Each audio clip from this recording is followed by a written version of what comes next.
नमः शिवाय प्रिय दर्शकों, कामयाबी सुबह की तरह होती है, माँगने पर नहीं, जगने पर मिलती है और जगने का समय आ गया है, कुछ करने का, कुछ बनने का समय आ गया है। 2025 ने भी दस्तक दे रहा है, दे ही दिया मानकर चलिए। बात जनवरी की करूँगा, मेष राशि वालों के लिए जनवरी का महीना कैसा रहने वाला है, हर एक क्षेत्र में क्या करना चाहिए, क्या नहीं करना चाहिए, क्या उपाय हैं, इन सभी विषयों पर चर्चा करेंगे। आइए, विषय पर लौटते हैं। तो बात मेष राशि की करेंगे तो मेष राशि वालों के लिए सबसे पहले तो मैं बोलूँगा कि आपके जो बुध हैं, यानी कि आपने ऋण लिया हुआ है, पैसे की तंगी है, कहीं अपनी जुबान की वजह से, अपनी बातों से किसी को अपने किसी का दिल तोड़ दिया है। आप व्यापारी हैं, बिज़नेस करते हैं, छोटा-सा उद्यम है, बड़ा है, मझोला है, कॉन्फिडेंस लेवल लो हो रहा है, खुद पर विश्वास खत्म हो गया है। तो 4 जनवरी 2025 से ही आपका बुध भाग्यस्थ हो जाएँगे, यानी कि तृतीयेश और षष्ठेश होकर के भाग्यस्थ होने का मतलब ये है, भाग्य में जो-जो चीज़ें मैंने बोला, वो सब आपको मिलेंगे, यानी कि शत्रु दूर होते हुए दिखाई दे रहे हैं। ऋण से उऋण होते हुए दिखाई दे रहे हैं, बंदोबस्त तो करने की कोशिश कर रहे हैं पैसों का, तो वो पैसों का बंदोबस्त आप करते हुए दिखाई दे रहे हैं। बुद्धि तीव्र होगी, तीक्ष्ण, आप कुशाग्र बुद्धि हो जाएगी। प्रेजेंस ऑफ माइंड आप हो जाएँगे। ऐसे लोग मिलेंगे, ऐसा आप सोचेंगे, ऐसे लोगों के बीच में बैठना आप पसंद करेंगे, बेवजह की बातें करना पसंद नहीं करेंगे। सोशल मीडिया पर भी जाएँगे, इधर जाएँगे, उधर जाएँगे, आप अपने काम की बात ढूँढेंगे। ये आप करते हुए दिखाई दे रहे हैं। छोटे भाई से, बहन से इत्यादि से या फिर बुआ इत्यादि से जो है आपके रिश्ते खराब चल रहे हों, पारिवारिक रिश्ते खराब चल रहे हों, वो पारिवारिक रिश्ते अच्छे होते हुए दिखाई दे रहे हैं। आप सोशल मीडिया से जुड़े हुए हैं या फिर आप लॉयर हैं या टीचर हैं या बौद्धिक कार्य करते हो, तो आपको विशेष लाभ दिखाई दे रहा है। ये सारी चीज़ें बुध के माध्यम से हो ही रहा है। 4 तारीख से लेकर के 24 तारीख तक ये बुध यहीं रहेंगे और बुधादित्य नामक राजयोग बनाएँगे 14 तारीख तक। क्योंकि 14 तारीख को 14 जनवरी को सूर्य मकर राशि में हो जाएँगे। सूर्य के मकर राशि में होने का मतलब ये है कि सूर्य आपके प्रेम संबंधों में मधुरता आएगी। क्योंकि पंचमेश होकर के केंद्रस्थ हो जाएँगे, लक्ष्मी नामक राजयोग बन जाएगा। पैसे कहीं फँसे हुए हैं, लटके हैं, अटके हैं, भटके हैं, वो पैसे मिलेंगे। शासन से, प्रशासन से, पॉलिटिक्स में हों, संबंध रखते हों, तो उसमें आपको अच्छी सफलता मिलती हुई दिखाई दे रही है। केंद्रस्थ सूर्य अच्छा करेगा, बस ओवर कॉन्फिडेंट मत होना। अनावश्यक रूप से कुछ बोलना नहीं किसी को फटकारना नहीं, अपना अधिकार का दुरुपयोग मत कर देना, अन्यथा उलट हो जाएगा। आपने अगर अपने अधिकार का सदुपयोग किया, अगर खासकर आप बॉस हैं या फिर प्रशासन के क्षेत्र से में हैं या शासन से हैं या कहीं किसी का प्रभुत्व रखते हो आप, तो आपके जो काम आपके अंडर में जो कार्य करने वाले जो स्टाफ है आपका, वो आपका सम्मान करेगा, आपका सम्मान बढ़ेगा, पद बढ़ेगा, प्रतिष्ठा बढ़ेगी, सफलता मिलेगी। ये स्थिति यहाँ पर आती हुई दिखाई दे रहा है 14 तारीख से ही।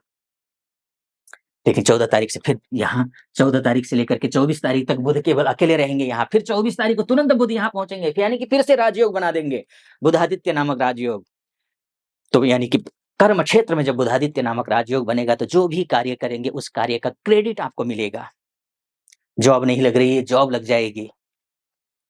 सूर्य के यहाँ जाते ही जॉब के लिए रास्ते प्रशस्त हो जाएँगे आपके।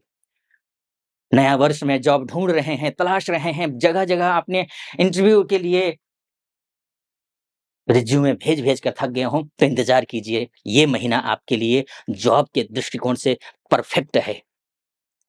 चौंका देगा, रिज़ल्ट ऐसे आएँगे कि चौंक जाएँगे, जहाँ कभी उम्मीद ही नहीं रही है आपको कि यहाँ से काम बनेगा, वो काम बनेंगे।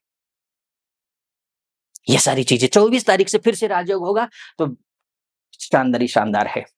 वैसे भी सूर्य का वहाँ होना बहुत अच्छा रहता है, ठीक। हाँ, पिताजी के साथ मतभेद हो सकते हैं। इन चीज़ों में थोड़ा विशेष ध्यान रखना, इसलिए मैंने कहा ओवर कॉन्फिडेंट मत होना और किसी से उलझना नहीं। और आप अगर आपके बॉस के साथ में रिश्ते अच्छे नहीं है ना, तो आप बॉस को जो थोड़ा-सा अ, अ, ईगो को साइड करिए, थोड़ा-सा मक्खन लगाइए। वैसे मेष राशि वाले हैं, ज़्यादा मक्खन लगाना आपको आता नहीं है, चाहे महिला हो, चाहे पुरुष हो। लेकिन कोशिश करिए और बेहतर रिश्ते बने, एक कदम आगे बढ़ाइए। सूर्य वहाँ बैठा हुआ है, बॉस के साथ संबंध अच्छे हो जाएँगे, ये है स्थिति। आगे बढ़ूँ, इससे पहले एक निवेदन। यहाँ तक पहुँचे हैं और ऑथेंटिक लग रहा हो मेरा विश्लेषण, तो चैनल को सब्सक्राइब, लाइक और कमेंट ज़रूर कर दीजिएगा। और वार्षिक राशिफल 2025 मेष राशि वालों के लिए कैसा रहेगा, ये जानना चाहते हैं, तो नीचे डिस्क्रिप्शन में उसका लिंक है, क्लिक कीजिए, आप देख लीजिए। ऑथेंटिक फलादेश मैंने किया है उसमें, आपको अच्छा लगेगा। आइए फिर से विषय पर आता हूँ।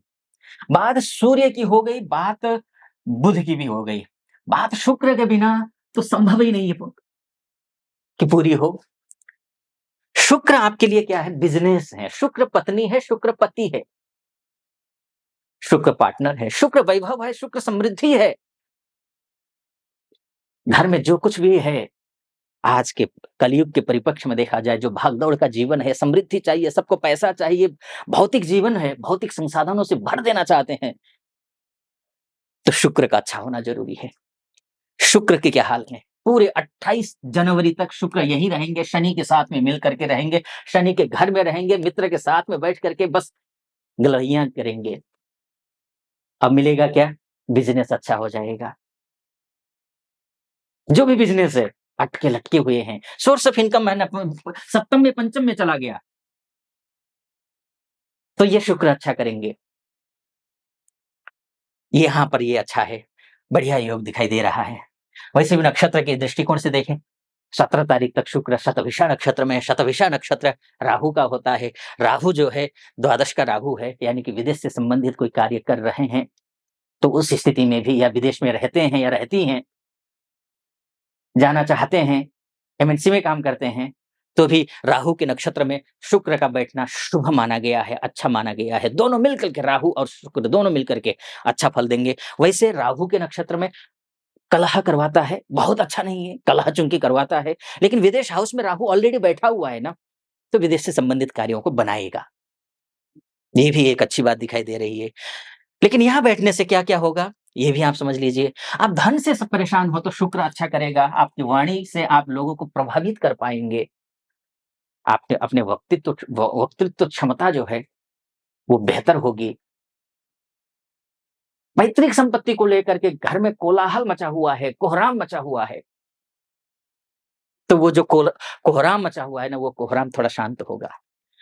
कि किसी नतीजे पर नहीं पहुँच पा रहे हैं, कोर्ट कचहरी का मामला फँसा हुआ है। किसी नतीजे पर पहुँचेंगे, कोर्ट कचहरी के मामले से आपको राहत मिलेगी। वैवाहिक जीवन में कष्ट आ रहा है, पति-पत्नी के बीच में सिर-फुटअव्वल हो रहा हो, तो आपके रिश्तों में मधुरता आएगी।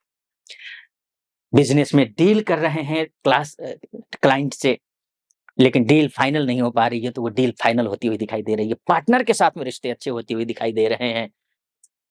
नया वर्ष में कुछ खरीदने की सोच रहे हैं, तो कुछ खास खरीदते हुए दिखाई दे रहे हैं, कुछ लग्ज़री चीज़ें खरीदती हुई दिखाई दे रहे हैं। ये शुक्र के माध्यम से है।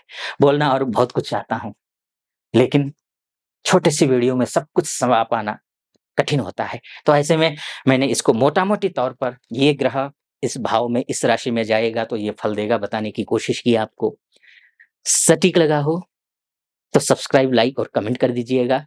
और आप अपनी कुंडली दिखाना चाहते हैं, कहीं भी हो, देश में हो, विदेश में हो, महिला हो, पुरुष हो, तो नीचे नंबर है, उस नंबर पे कॉल कीजिए, फिर व्हाट्सएप कीजिए, मेरी टीम से बात कीजिए, अपॉइंटमेंट ले लीजिए। निर्धारित तिथि पर आपकी कुंडली मैं स्वयं देखूँगा। फिलहाल अनुमति दीजिए। आप सुखी रहें, प्रसन्न रहें, महादेव की कृपा आप पर बनी रहे, ऐसी मेरी कामना। अनुमति चाहूँगा। ओम नमः शिवाय।